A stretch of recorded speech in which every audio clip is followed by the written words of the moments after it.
बिस्मिल्लाहिर्रहमानिर्रहीम। आज का टॉपिक एडजेक्टिव है। और adjective you know that the most important part of speech ये उनमें फॉलो करता है और इससे राइटिंग बहुत खूबसूरत होती है। और डेफिनेटली ये बेसिक ग्रामर में ही आता है ये टॉपिक। ये क्या चीज़ है, इसको किस तरीके से अंडरस्टैंड किया जाता है, इसकी प्लेसमेंट क्या है, ऑर्डर क्या है, इसका डिग्रीज क्या है, टाइप्स क्या है, ये सारी इंशाल्लाह हम यहाँ पर डिस्कस करेंगे। और एक बात ध्यान में रखिएगा कि अगर आपका एडजेक्टिव के ऊपर ग्रिप हो जाए, आपको इसकी समझ लग जाए, तो मैं समझता हूँ आपकी राइटिंग कमाल की एक अट्रैक्टिव जो रीडर अटेंशन को अट्रैक्ट कर ले वैसी बन जाती है। आपको इवन के लिखने में मजा आता है और ऐसी राइटिंग जिनमें बहुत खूबसूरत और राइट एक्यूरेट एडजेक्टिव का इस्तेमाल हो, पढ़ने में मजा आता है। आइए हम एडजेक्टिव को समझने की कोशिश करते हैं। देखिए, डिक्शनरी के अंदर किसी लफ्ज के आगे अगर एडीजे डॉट लगा होगा तो वो एडजेक्टिव है। It means that this is the short form. ये शॉर्ट फॉर्म एडजेक्टिव की एडीजे डॉट। अब मैं इसकी डेफिनेशन पे बात करता हूं तो definition very easy. There is no need to learn to remember a long line, loose or long expression. You should just learn describing word. What is adjective? Describing word. अगर मैं आपसे ये कहूं कि व्हाट इज एडजेक्टिव तो आप क्या कहेंगे? Simple, describing word. किसका डिस्क्राइबिंग वर्ड है जी? ये दो लफ्जों का है। आप पहले एक ही याद रख लें, नाउन का। और नाउन की जगह पे क्या लफ्ज लगता है? प्रोनाउन। तो इसका मतलब ये हुआ कि एडजेक्टिव जो है ये डिस्क्राइब करता है नाउन और प्रोनाउन को, बस। और किसी को डिस्क्राइब नहीं करता। एडजेक्टिव का बेसिक ताल्लुक नाउन के साथ ही है और किसी लफ्ज के साथ नहीं है। अब जो सेकंड चीज है वो है जी प्लेसमेंट। क्या है इसकी? ये लगता कहाँ पे सेंटेंस के अंदर? जो प्लेसमेंट है इस लफ्ज की वो कहाँ पर है? तो हमारे पास सेंटेंस स्ट्रक्चर होता है SVO। आपको पता है कि नाउन की जगह सेंटेंस के अंदर या तो सब्जेक्ट है या फिर ऑब्जेक्ट है नाउन की जगह। और जहां पर नाउन लगता है उससे पहले जो लफ्ज होता है वो क्या होता है जी? एडजेक्टिव।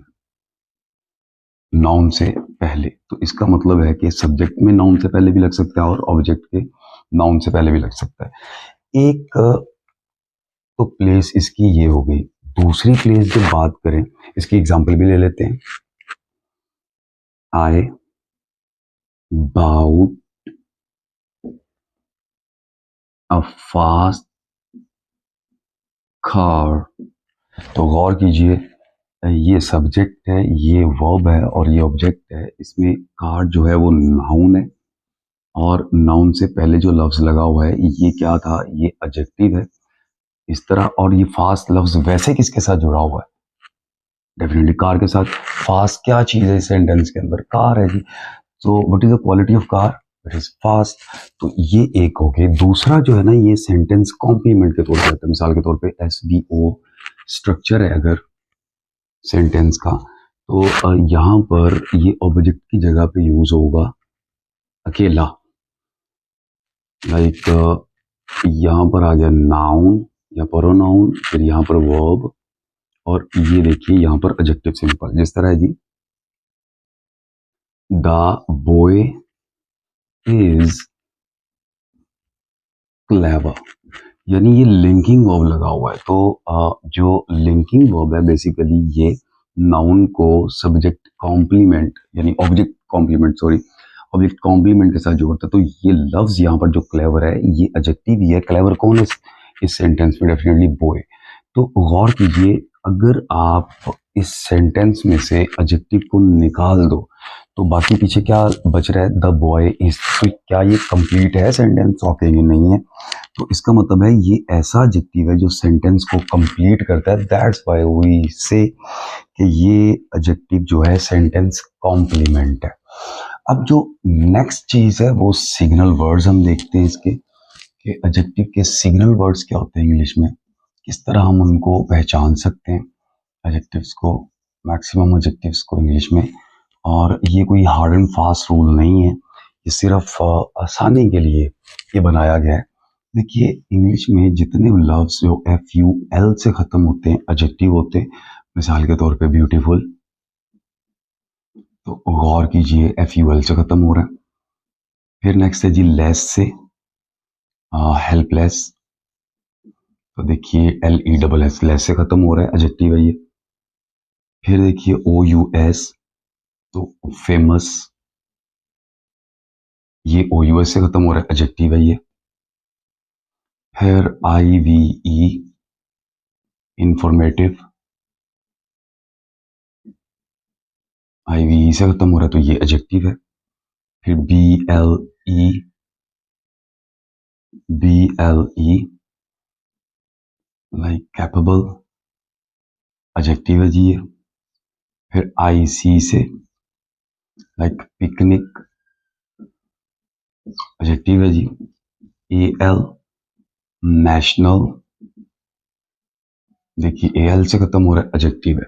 तो ये मैक्सिमम जो है सिग्नल वर्ड है, इवन के वाई से भी होता है। लाइक अगर आप वर्ब के साथ वाई लगा दें बास के साथ, तो देखिए स्पीड है, तो क्या बन गया जी, स्पीडी। तो ये एडजेक्टिव जो है उसके सफिक्स से हम पहचान सकते हैं। बेसिकली किसी लफ्ज के अगर वर्ड के बाद में इधर कोई लफ्ज लगता है तो वो सफिक्स कहलाता है। तो इसका मतलब है हम सफिक्स से एडजेक्टिव को आइडेंटिफाई कर सकते हैं कि इंग्लिश में जो ये वाले लफ्ज हैं, ये वाले जो इनसे खत्म होते हैं, तो वो सारे के सारे क्या होते हैं, एडजेक्टिव होते हैं। For adjective, signal words for adjective. अब जो नेक्स्ट चीज है वो हम देखेंगे जी के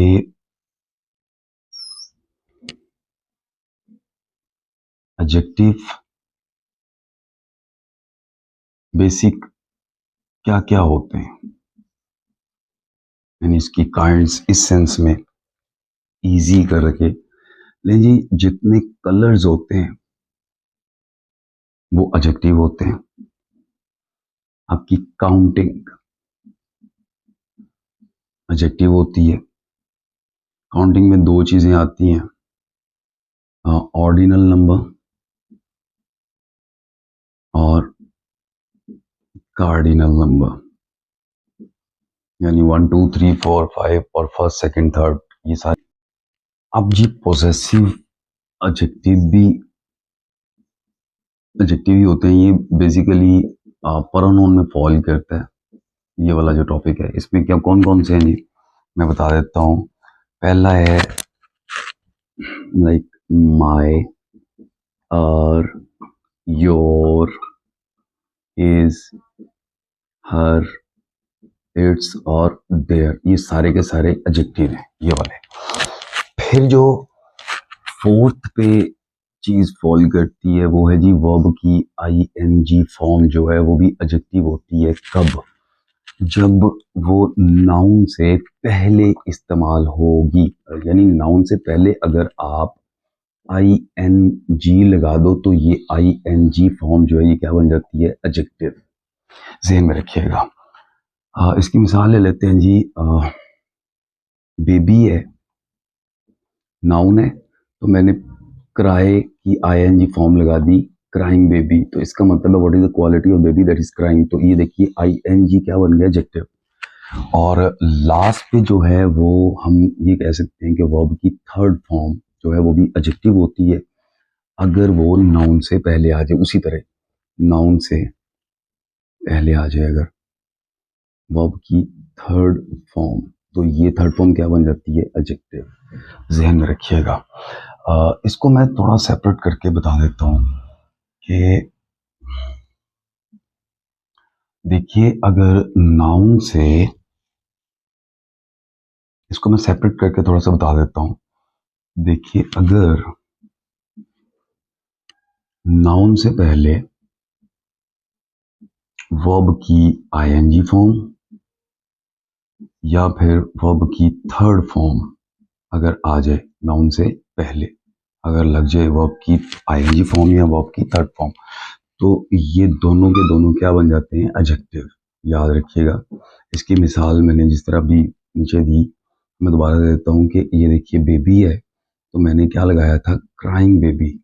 तो what is the quality of baby crying, तो ये देखिए ये एडजेक्टिव है और ये नाउन है। इसी तरह ग्लास है, नाउन है और इससे पहले मैं थर्ड फॉर्म लगाता हूँ break, broke, broken, broken glass. तो what is the quality of glass? Broken. तो ये उसकी क्या बन गई है? खूबी। ये ज़हन में रखिएगा कि नाउन से पहले अगर आप थर्ड फॉर्म लगाते हो और या फिर आईएनजी फॉर्म लगाते हो तो वो क्या बन जाता है? वो एडजेक्टिव बन जाता है, वो उसकी क्वालिटी बन जाती है। तो इंग्लिश में एक चीज़ खास ख्याल रखिएगा कि नाउन से पहले चीज़ देखिएगा कि क्या लगा हुआ है। तो नॉर्मली और जनरली वहां पर एडजेक्टिव डिस्क्राइबिंग वर्ड ही लगा होता है। अब आगे फर्दर चलते हैं तो हम ऑर्डर ऑफ एडजेक्टिव देखते हैं। ऑर्डर ऑफ एडजेक्टिव क्या है? ऑर्डर ऑफ एडजेक्टिव मतलब इस टॉपिक को पहले हम ये देखेंगे कि इसका मतलब क्या। देखिए, अगर एक सेंटेंस के अंदर आपके पास को 5-6 एडजेक्टिव है एक सेंटेंस के अंदर, तो भाई कौन सा एडजेक्टिव किस जगह पे लगाएंगे, कौन सा एडजेक्टिव किस जगह पर नहीं लगेगा, कौन सा पहले आएगा, कौन सा बाद में, कौन सा मिड में आएगा, इट इज इम्पॉर्टेंट। तो इसके लिए एक छोटा सा फार्मूला हम जो है ना वो लिखते हैं और उसको याद कर लेंगे। डी ओसास कॉम, ये लीजिए जी, ये एक फार्मूला है। Dosas com, dosas com, again I am repeating, dosas com. तो आइए देखते हैं कि ये क्या है। सबसे पहले डी जो है वो डिटर्मिनर है। डिटर्मिनर आपको पता है कि आर्टिकल भी होते हैं वगैरह वगैरह, इसके बारे में भी हम बाद में डिस्कस करेंगे। ये देखिए, ये ओ से क्या बन गया जी? ओपिनियन। ओपिनियन पहले आएगा, फिर साइज, फिर एज आएगी जी, फिर शेप आएगी, फिर कलर आएगा, फिर जो है वो ओरिजिन आएगा, और लास्ट पे हमारे पास मटेरियल है, मटेरियल आएगा। तो ये ऑर्डर को आपने बरकरार रखना है, इसको आप आगे पीछे नहीं कर सकते। यानी डोसास कॉम, डोसास कॉम। तो ये मिसाल भी लेते हैं, एक दो एग्जांपल से समझने की कोशिश करते हैं कि देखिए क्या। ओके, एक खूबसूरत सी सेंटेंस बनाने की कोशिश करते हैं हम। नाउन लेते हैं टेबल। ओके, तो देखिए जरा, आ डिटर्मिनर हो गया, ब्यूटीफुल या ब्यूटियस ओपिनियन हो गया, big that is size, age old, shape circular, colour brown, origin American, material wooden, और टेबल। ये लीजिए जी, ये नाउन है जिसके बारे में ये सारा सेंटेंस है। ये गौर कीजिए सारा, यानी a beauteous big old circular brown American wooden table. तो ये सारे का सारा जो है ये इस ऑर्डर के मुताबिक लगे हुए हैं, ये तमाम एडजेक्टिव। यू नो दैट सबसे पहले डिटर्मिनर है, ब्यूटियस हो गया, ओपिनियन है, इसी तरह लगे। अब एक और सेंटेंस बनाते हैं। आ,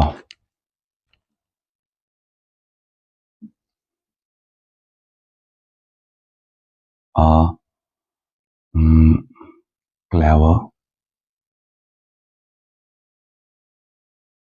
फैट, ओल्ड,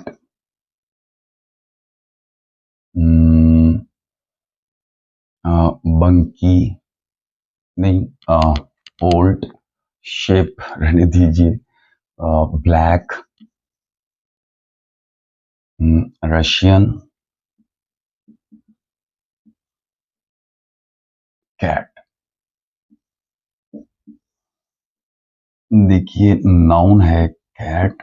अब इसमें मैंने कम एडजेक्टिव कर दिए थे लेकिन तरतीब हो ही रही है, like a clever, fat, old, black, Russian, cat. तो आपने ऑर्डर को ज़हन में रखना है कि ऑर्डर ये वाला होना चाहिए एडजेक्टिव का, DOSASCOM, डोसास कॉम। अब हम डिग्री की बात करते हैं, डिग्री ऑफ एडजेक्टिव। डिग्री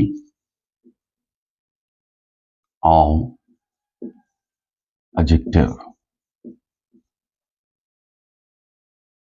तो इंग्लिश में एडजेक्टिव की 3 डिग्रीज हैं, उसको यहां पर बना लेते हैं जी। ये हो गया, ये हो गया हमारे पास, और ये हो गया हमारे पास।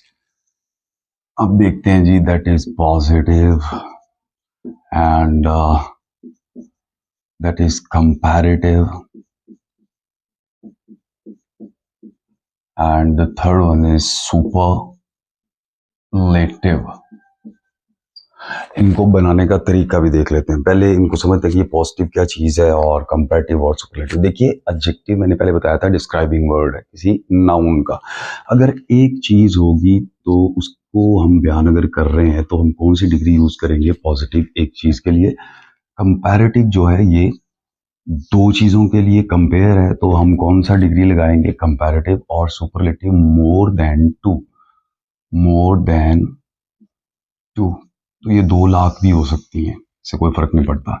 नॉर्मली जो है वो पॉजिटिव में तो कुछ नहीं, लेकिन कंपैरेटिव में ई आर लगता है और सुपरलेटिव में ई एस टी लगता है, या फिर कंपैरेटिव में मोर लगता है और सुपरलेटिव में मोस्ट लगता है।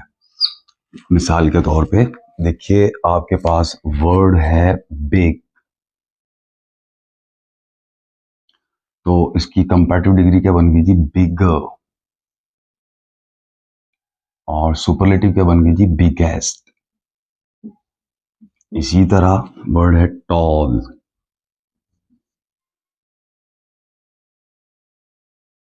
कंपैरेटिव बन गई टॉलर और सुपरलेटिव बन गई टॉलेस्ट।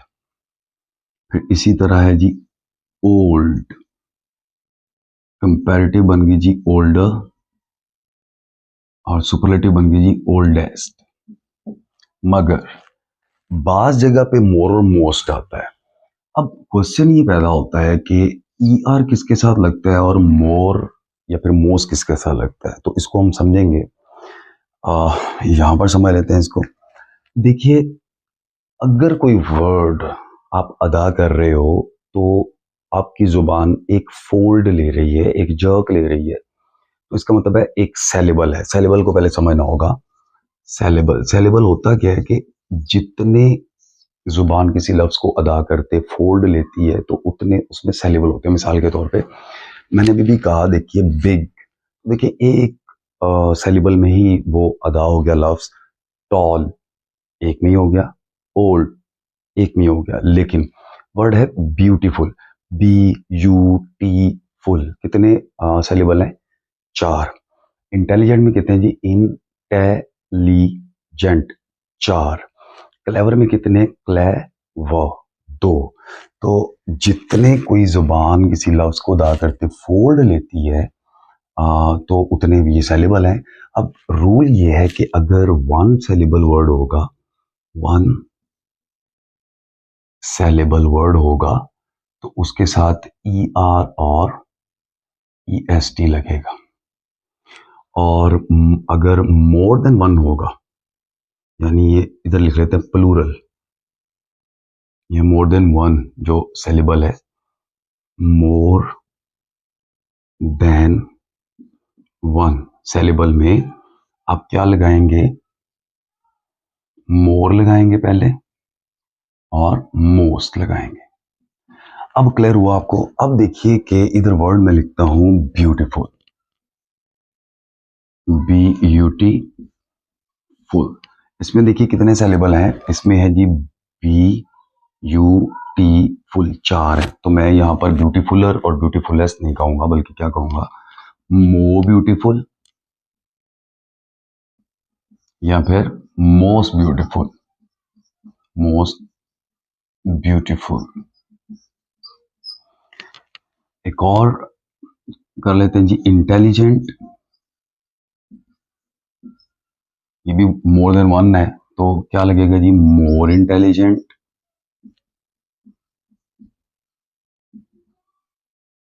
और मोस्ट इंटेलिजेंट। एटसेट्रा। लेकिन बाज़ जगह पे एक्सेप्शन है। देखिए लैंग्वेज जो है बेसिकली इसका कोई हार्ड एंड फास्ट रूल नहीं है।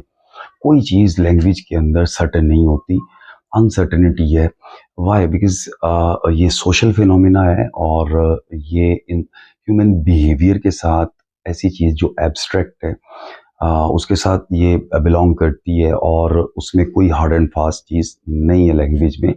इसलिए वेरिएशन होती हैं, एक्सेप्शंस होती हैं वगैरह वगैरह। तो एक लफ्ज़ है जी क्लेवर, फर्ज करें मैं क्लेवर का करता हूँ। क्लेवर में देखिए क्लेवर, इसमें कितने सेलिबल हैं? 2 सेलिबल आपको दिख रहे हैं यहाँ पर, 2। एक है जी क्ले और दूसरा वर। याद रखिएगा सेलिबल के अंदर मिनिमम मिनिमम 1 वोवल होना चाहिए। कंपल्शन है एक सेलिबल के अंदर 1 सेलिबल मिनिमम 1 वोवल। अगर वोवल नहीं होगा तो वो वर्ड वो सेलिबल नहीं है। यानी इंग्लिश में कोई लफ्ज जो है वो वोवल साउंड के बगैर नहीं बनता, कोई एक लफ्ज भी। अगर आपके जहनों में ये आ रहा है ना कि स्काई या फिर ट्राई या फिर फ्राई तो क्राई, तो याद रखिए जब वाई लास्ट पे आ रहा है तो वाई जो लास्ट पे आता है तो इसको हम वाई को कहते हैं सेमी वोवल। सेमी वोवल तो ये वोवल साउंड है, लाइक ट्राई आई, स्काई आई, आई का साउंड आपको आ रहा है ना, तो ये सेमी वोवल है। अगर शुरू में आएगा तो वो वोवल नहीं होता वाई, लेकिन लास्ट पे आएगा तो वो सेमी वोवल होता है। अब दोबारा ये इस बात पे कि यहाँ पर हमने कहा था कि क्लेवर में 2 हैं, तो याद रखिए जो 2 सेलिबल वाले हैं, 2 सेलेबल्स हैं जिनके, उनके साथ दोनों चीजें लग सकती हैं, यानी ई आर और ई एस टी और मोर और मोस्ट। लेकिन इसमें भी एक्सेप्शन है। अब देखिए कि इसको हम ऐसा करते हैं, यहां पर लिखते हैं क्लेवर। तो आपने ये भी सुना होगा क्लेवरर या फिर क्लेवरेस्ट,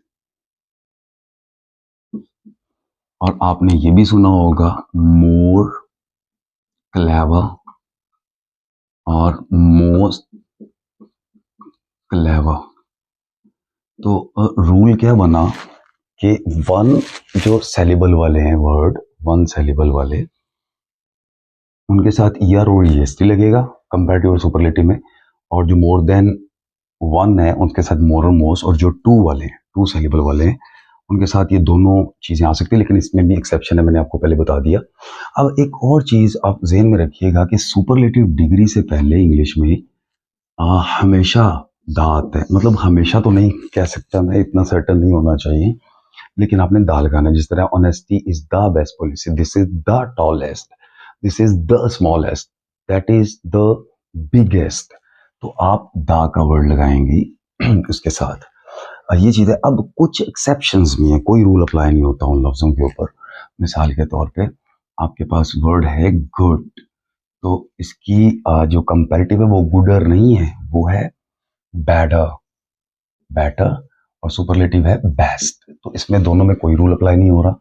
इसी तरह है बैड, वर्स और वर्स्ट, कोई रूल अप्लाई नहीं हो रहा। फिर है जी लिडल, लेस और लीस्ट, कोई रूल अप्लाई नहीं हो रहा। मच, मोर और मोस्ट, कोई रूल अप्लाई नहीं हो रहा। मैनी, मोर और मोस्ट। ये एक दो और होंगे जिनके ऊपर रूल अप्लाई नहीं होता, आप इनको ऐसी एज इट इज याद कर लीजिए। ये था डिग्री ऑफ एडजेक्टिव, जो कि काफ़ी ज़्यादा प्रॉब्लम पैदा करता है स्टूडेंट्स के लिए। पता नहीं चलता कि ई आर कहाँ लगना है, ई एस टी कहाँ लगना है। और मैंने आपको ऊपर बता भी दिया कि पॉजिटिव, कंपैरेटिव और सुपरलेटिव डिग्री में क्या फ़र्क है, इन तीनों में आपस में क्या फ़र्क है। अब हम इसकी काइंड्स की बात करते हैं। आपने एक चीज़ नोट की है कि मैंने काइंड्स को शुरू में नहीं करवाया। क्यों नहीं करवाया? कि एक नॉर्मल जो मेथड होता है ना, जैसे सदियों से चलते ट्रेडिशनल मेथड, उसे थोड़ा सा हट के काम करना चाहिए। आपको मैक्सिमम नॉलेज दिया एडजेक्टिव के मुतालिक। अब मैं काइंड्स करवाऊंगा तो बहुत खूबसूरत समझ लगेगी, और मैं उम्मीद करता हूँ आप खुद प्लेयर फील करोगे, हाँ ये टॉपिक अभी मुझे समझ आ गया है। ठीक है, आइए देखते हैं कि काइंड्स में क्या क्या चीज़ें हैं एडजेक्टिव की। ये फर्ज करिए हमने लिखा एडजेक्टिव, इसकी दो बेसिक काइंड्स हैं। पहली जो है इसको हम कहते हैं जी डिस्क्रिप्टिव एडजेक्टिव, डिस्क्रिप्टिव एडजेक्टिव, और दूसरा है जी लिमिटेड एडजेक्टिव, एडजेक्टिव। अब इसकी भी फर्दर आगे दो काइंड्स हैं। एक हो जाएगा इसका जी एट्रीब्यूटिव, एट्रीब्यूटिव एडजेक्टिव, और दूसरा हो जाएगा प्रेडिकेटिव एडजेक्टिव, प्रेडिकेटिव एडजेक्टिव। तो इसकी दोनों की मिसालें ले लेते हैं। देखिए, एट्रीब्यूट तो आपको पता है क्वालिटी को कहते हैं। ठीक है, तो देखिए हम लिखते हैं जी ब्यूटीफुल डोल। तो गौर कीजिए कि डोल नाउन है, तो इसकी एट्रीब्यूशन क्या है, एट्रीब्यूट क्या है इसका डॉल का, वो खूबसूरत है। तो इसका मतलब है एट्रीब्यूटिव एडजेक्टिव जो है नाउन से पहले होते हैं। अब प्रेडिकेट कहाँ पर है? प्रेडिकेट में जो हमने पहले सेंटेंस लिखा था, द बॉय इज क्लेवर, तो गौर कीजिए एडजेक्टिव ये लगा हुआ है, तो ये प्रेडिकेटिव है। ये एडजेक्टिव असल में जिस तरह वो सेंटेंस कॉम्प्लीमेंट मैंने कहा था वो है प्रेडिकेटिव। तो ये डिस्क्रिप्टिव एडजेक्टिव की एग्जांपल्स है। अब आते हैं लिमिटेड पे। तो मैं लिमिटेड को किसी और रंग से लिख देता हूँ, बल्कि ब्लैक से करता हूँ मैं, ताकि डिस्टिंक्शन जो है वो रहे। हमने कहा था लिमिटेड एडजेक्टिव, बहुत इजी है जी, टेंशन नहीं लेनी है आपको। लिमिटेड एडजेक्टिव, देखिए पहला अगर हम करें तो उसमें आता है जी कलर्स। मिसाल के तौर पे red car, look this is noun, और नाउन से पहले रेड है, तो ये कलर्स का एडजेक्टिव हो गया। अब काउंटिंग में देख लीजिए, मैं कहता हूं जी कार्स, तो मुझे नहीं पता ये कितनी कार्स हैं, बट गौर कीजिए मैं अगर लिखता हूं जी 10 कार्स, तो ये कार नाउन है, इससे पहले 10 लगा हुआ है। 10 किसको बयान कर रहा है? कार्स को क्लैरिफाई कर रहा है, डिस्क्राइब कर रहा है। तो देख लीजिए काउंटिंग का एडजेक्टिव हो गया। इसी तरह फर्स्ट पोजीशन, मैंने दोनों बताए हैं, ऑर्डिनल और cardinal number. Like first prize, गौर कीजिए प्राइज नाउन है और फर्स्ट उसकी एडजेक्टिव है। फिर एक और एडजेक्टिव की काइंड है जिसको हमने पहले भी कहा, पोजेसिव एडजेक्टिव। लाइक मैंने ये कहा कि ये कार है, ये है माय, तो गौर कीजिए ये नाउन है और उससे पहले प्रोनाउन लगा हुआ है, तो ये पॉजेसिव एडजेक्टिव बन गया। तो ये देखिए पॉजेसिव एडजेक्टिव। उसके बाद जो एडजेक्टिव की किस्म है वो डेमोन्स्ट्रेटिव एडजेक्टिव हम कह लें, डेमोन्स्ट्रेटिव एडजेक्टिव। ये कौन से एडजेक्टिव है? अच्छा, कल हमने प्रोनाउन का टॉपिक किया था जिसमें मैंने डेमोन्स्ट्रेटिव प्रोनाउन बताए थे कि दिस, दैट, दीज, दोज और सच। गौर कीजिएगा जरा आप, ये कौन से एडजेक्टिव हैं? लाइक मैं कहता हूँ कार और पहले इसकी डेमोन्स्ट्रेटिव लिख देता हूँ, तो ये एडजेक्टिव बन गया डेमोन्स्ट्रेटिव एडजेक्टिव, नाउन से पहले कार। तो ये दिस का लफ्ज जो है ये कार को बयान कर रहा है, दिस कार, ये वाली कार कोई और नहीं। अब गौर कीजिए कि इसको हम थोड़ा सा एक्सप्लेन करते हैं। मैं एक सेंटेंस लिखता हूँ, this is a car. Okay, एक और सेंटेंस लिखता हूँ, दिस कार इज फास्ट। गौर कीजिए दो दिस लगे हुए हैं ना, तो ये वाला दिस कुछ और है और ये वाला दिस कुछ और है। कैसे पता चला? गौर कीजिए, ये लगा हुआ है नाउन और उससे पहले जो दिस लगा हुआ है ये बन गया एडजेक्टिव। लेकिन इस दिस के बाद कोई नाउन नहीं लगा हुआ, तो ये इसका मतलब है नाउन की जगह पर लगा हुआ, तो ये क्या है? प्रोनाउन। तो ये डिमॉन्स्ट्रेटिव प्रोनाउन है, ये डिमॉन्स्ट्रेटिव एडजेक्टिव है। मैंने पहले बताया था कि नाउन से पहले आपने गौर करना है, आया कोई लफ्ज लगा हुआ है, अगर तो लगा हुआ है तो वो नाउन के साथ उसका ताल्लुक जरूर है। अच्छा, नेक्स्ट देखिए, हम बात करते हैं, अगली जो किस्म है वो है इंट्रोगेटिव की। इंट्रोगेटिव एडजेक्टिव, हाँ सिंपल ही है भाई, आप परेशानी की जरूरत नहीं है। सॉरी, प्रोनाउन लिख दिया, एडजेक्टिव। लुक, अब इंट्रोगेटिव डब्ल्यूएच फैमिली से बिलोंग करते वर्ड होते हैं मैक्सिमम, तो गौर कीजिए मैं ये क्या कहने लगा हूँ। लाइक व्हाट कार, तो गौर करें तो कार से पहले क्या लगा हुआ है? व्हाट। तो ये कार नाउन है, तो ये क्या बन गया? एडजेक्टिव। तो इंट्रोगेटिव एडजेक्टिव हो गया ये। उसके बाद एक और किस्म है जी, ये सारे के सारे लिमिटेड एडजेक्टिव में आ रहे हैं। एक और किस्म है जिसको कहते हैं इनडेफिनिट। इनडेफिनिट एडजेक्टिव्स, मिसाल के तौर पे इनडेफिनिट प्रोनाउन जो है, जिस तरह सम है, ईच है, वगैरह वगैरह। मैं लिखता हूँ कार, कार्स जमा मैंने लिखी है जी, कार्स। तो इससे पहले मैंने क्या लिख दिया? सम। तो गौर करिए, कार क्या है? नाउन है, तो उससे पहले क्या लगा हुआ है? सम। तो ये क्या बन गया? इनडेफिनेट एडजेक्टिव हो गया ये वाला। इसी तरह एवरी डे, तो गौर कीजिए, एवरी डे इकट्ठा नहीं, मैं लिख रहा हूं एवरी और स्पेस दे के डे। एक इकट्ठा भी होता है ना, एवरी डे इकट्ठा। तो डे अलग है, ये नाउन है, और एवरी वर्ड जो है ये डे को बयान कर रहा है, नाउन से पहले लगा हुआ है, तो ये क्या बन गया? Adjective, indefinite adjective. अब नेक्स्ट देखिए, डिटर्मिनर्स लाइक,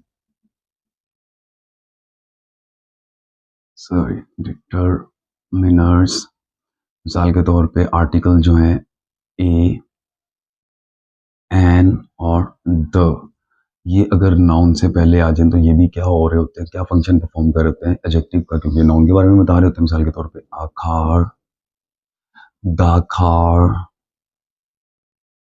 एन एप्पल। तो गौर कीजिए, एप्पल नाउन है, कार नाउन है, उससे पहले ये लफ्ज लगे हुए, तो ये क्या हो गए? एडजेक्टिव हो गए। अब आते हैं कुछ और एग्जाम की तरफ। प्रॉपर एडजेक्टिव, प्रॉपर एडजेक्टिव, इसमें देखिए टेबल है, नाउन है, उससे पहले मैंने लिख दिया इंग्लिश। इंग्लिश तो खुद एक नाउन था, तो प्रॉपर नाउन है, देखिए कैपिटल लेटर से लिखा हुआ है, तो दो नाउन आ गए। तो जो लास्ट वाला नाउन होगा वो तो नाउन ही कहलाएगा, लेकिन उससे पहले वाला नाउन किसकी शेप इख्तियार कर लेगा? एडजेक्टिव की, वो क्योंकि नाउन से पहले लगा हुआ है। तो क्योंकि ये प्रॉपर नाउन है, इसलिए ये क्या कहलाएगा? Proper adjective. Like Pakistani team, Pakistani team. तो टीम क्या है? टीम नाउन है, और पाकिस्तानी प्रॉपर नाउन है। तो ये अभी प्रॉपर एडजेक्टिव बन गया। देखिए, प्रॉपर एडजेक्टिव, असल में पाकिस्तानी जो है ना, ये टीम को रिप्रेजेंट कर रहा है या टीम को बयां कर रहा है, ये चीज हो गई। समझ लग, बोर तो नहीं हो रहा? पता, मैं भी पूछ नहीं सकता, या मुझे अंदाजा नहीं लग सकता कि आया आप बोर हो रहे हो या फिर इंटरेस्ट लेके पढ़ रहे हो, मुझे बिल्कुल नहीं आइडिया। लेकिन मैं उम्मीद करता हूँ, मैं हुस्न ज़न रखता हूँ, ठीक है, कि आप यकीनन कुछ ना कुछ समझते हैं, कुछ ना कुछ इन लेक्चर से आपको कुछ ना कुछ मिलता है सीखने को। और यकीनन ये मेरा एक फ़र्ज़ था कि मेरे पास जो थोड़ा बहुत अल्लाह ने नॉलेज दिया है वो मैं आप तक पहुँचा दूँ। बेसिक कॉन्सेप्ट पे जो मेरी एक मेहनत है, मैं उस आपको डिलीवर कर दूँ, और ताकि आप आने वाली जनरेशन्स को, आने वाले लोगों को डिलीवर करो, और ये सिलसिला एक चलता ही रहे। यकीनन आपको इसकी समझ आई होगी, और आप गौर कीजिए कितनी वैरायटी के अंदर मैंने एडजेक्टिव को डिस्कस किया। लेकिन ये समझिए कि ये डिटेल नहीं है, डेप्थ नहीं है, हमने इसमें गौताजनी भी नहीं की। लेकिन उम्मीद करता हूँ कि ये जो भी एक राम कथा थी, ये आपको समझ आई। अपना बहुत सा ख्याल रखिएगा। मिलते हैं अगले लेक्चर में। अल्लाह हाफिज़।